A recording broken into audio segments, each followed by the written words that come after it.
Bonjour Lucas, tu as bientôt 18 ans, tu es actuellement étudiant et tu t'es lancé dans la rédaction d'un livre qui se nomme Pathologie sentimentale.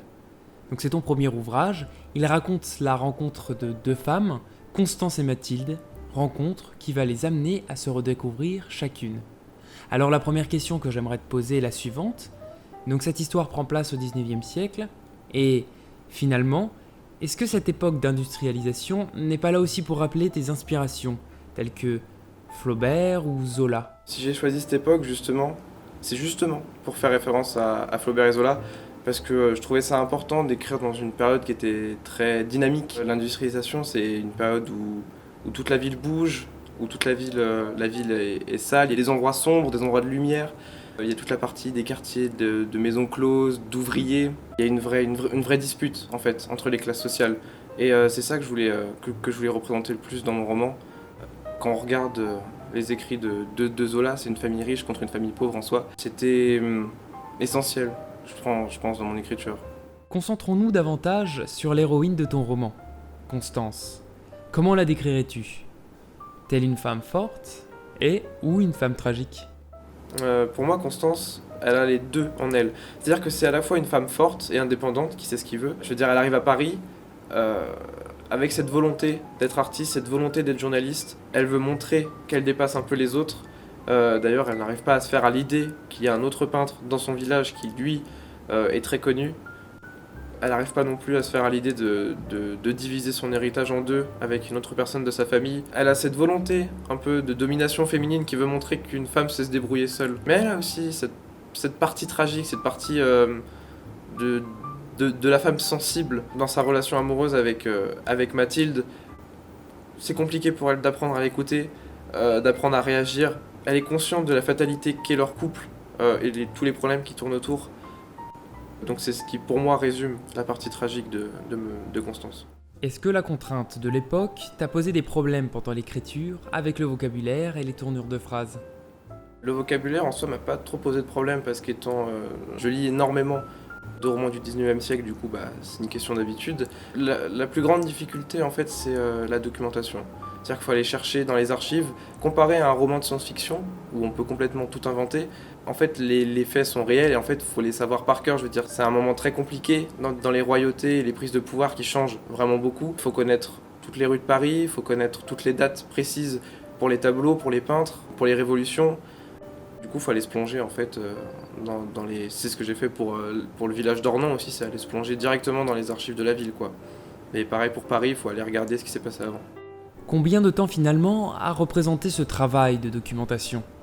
En fait, il s'est fait tout au long du livre. C'est-à-dire que j'avais les chapitres que j'écrivais au fur et à mesure, et dès que j'avais besoin de savoir quelque chose, j'allais me renseigner et j'allais faire les recherches nécessaires, quoi. D'accord, donc il n'y a pas eu de réel travail en amont. Peut-être sur le siècle, je dirais peut-être, il y a peut-être un mois de recherche sur le siècle.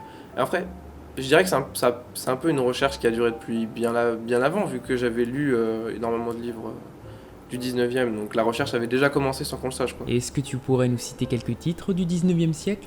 Par exemple, Le ventre de Paris, de Zola, où en fait tous les Zola, tous les Rougon-Macquart nous montrent bien Paris. Pareil avec Flaubert, l'éducation sentimentale qui explique bien l'avancement, par exemple, de l'aménagement de la Seine. C'est des éléments qui sont complètement nécessaires, quoi. Combien de temps s'est écoulé à partir du moment où l'idée a germé jusqu'au moment où tu as couché cette idée sur le papier? Alors l'idée a germé pendant plusieurs mois. C'est-à-dire que je l'ai eu en tête pendant peut-être 3 mois, sans véritablement l'écrire. J'écrivais des petites idées à droite à gauche. Et quand j'ai décidé de m'y mettre et d'écrire tout mon plan, tous mes chapitres, ça a bien pris plus d'un an, je pense. Un an et quelques mois pour avoir le livre en fait final, si on compte aussi la documentation avec. Est-ce que tu penses que l'histoire aurait pu être transposée à notre époque? Complètement, parce que l'histoire en fait elle traite de sujets contemporains. Je veux dire, c'est des gens qui essayent de vivre avec leur homosexualité. Ça représente aussi, c'est un livre qui est extrêmement dans la condition féminine, la condition de la femme, qui est encore remis en cause aujourd'hui. Donc au final, on aurait pu avoir cette histoire, on aurait pu avoir tous les problèmes des personnages qui auraient pu être maintenant en 2019. Ça aurait été complètement possible. Pourquoi avoir pris l'initiative d'avoir adapté ton roman à cette époque? Juste par passion du 19e siècle. J'avais envie aussi d'écrire quelque chose. En fait, j'avais envie de me documenter. J'adore me plonger en fait dans les œuvres. J'adore me plonger dans les documents. Et envie, en fait. Vu que pour moi, c'est le siècle le plus riche dans tout, c'est cette volonté d'écrire.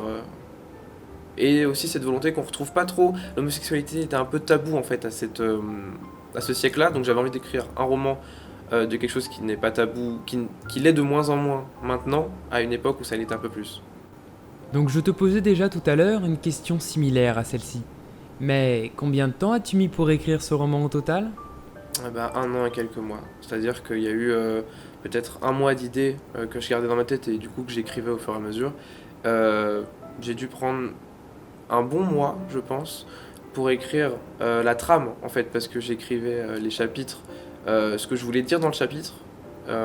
Donc du coup, j'ai fait les 15 comme ça pendant un bon mois. Et ensuite, toute l'écriture a duré bien 1 an. Parce qu'il y a eu des longues pauses, le fameux problème de la page blanche aussi. Et ça m'est arrivé plus d'une fois, donc du coup, bah, une bonne année ouais, pour ce roman. Alors on va un peu sortir le temps d'une question de l'unique cadre de ton roman pour se généraliser. Est-ce que tu crois que l'homosexualité dans le monde de l'édition est encore tabou? Je pense que ça l'est de moins en moins, que le milieu de l'édition en fait est de plus en plus progressiste et accepte de plus en plus l'homosexualité. Je veux dire que ça soit chez les lecteurs ou chez les écrivains, on en parle de plus en plus.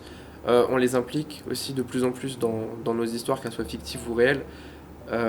C'est quelque chose d'important qu'il faut parler, donc au final, c'est quelque chose de bien, que ça soit de moins en moins tabou. Revenons à présent sur ton livre. Comment qualifierais-tu la relation amoureuse entre Mathilde et Constance? Je dirais que c'est une relation péchue. C'est quelque chose de très manichéen, je veux dire, c'est noir et blanc, il n'y a pas de gris. C'est une relation qui se fait un peu, je veux dire, étant donné que c'est un roman d'éducation, eux-mêmes en fait découvrent leur amour au fur et à mesure. Et en fait, Constance n'a jamais été amoureuse, Mathilde non plus. Donc les deux personnages se découvrent grâce à l'autre. Et leur amour, ouais, est assez compliqué, mais très passionnel. Il y a beaucoup de passion. Donc je suppose aussi que les noms de Mathilde et Constance n'ont pas été choisis au hasard. Non, pas totalement, parce que j'ai fait aussi beaucoup de recherches sur les prénoms du 19e siècle.